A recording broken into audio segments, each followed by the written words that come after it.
အားလုံးပဲမင်္ဂလာပါဒီနေ့ဝေမျှစရာအကြောင်းအရာလေးတစ်ခုကတော့ကျွန်တော်တို့တွေ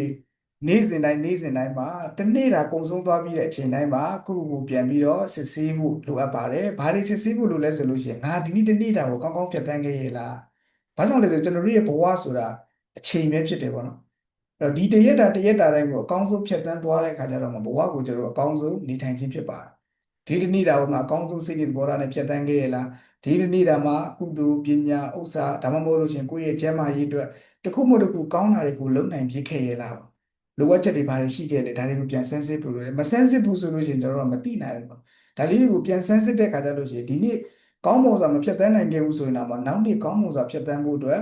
များစွာကျွန်တော်တို့ထောက်ကူဖြစ်စေတယ်ဒါကြောင့်မို့တနေ့တာအကုန်ဆုံးတိုင်းမှာစစ်ဆေးပါကျွန်တော်တို့ရဲ့ဘဝဆိုတာအချိန်ကြီးဖြစ်ပါတယ်ဘဝကိုတန်ဖိုးထားရင်နေ့ရက်တိုင်းကိုတန်ဖိုးထားပြီးတော့ရှင်သန်နေထိုင်သွားဖို့လိုအပ်ပါတယ်ပေါ့နော်ဒါကြောင့်မို့လို့ကျွန်တော်တို့ကိုယ့်ဘဝကိုပြန်ပြီးတော့တိဆောက်တဲ့အခါမှာနေ့တိုင်းကိုတရက်တာတိုင်းကိုအကောင်းဆုံးကျွန်တော်တို့ဖြတ်သန်းသွားနိုင်စေဖို့အတွက်ဂရုစိုက်ရမှာဖြစ်ပါတယ်ပေါ့နော်ကျေးဇူးပါနောက်ဗီဒီယိုလေးမှာပြန်ဆုံပါမယ်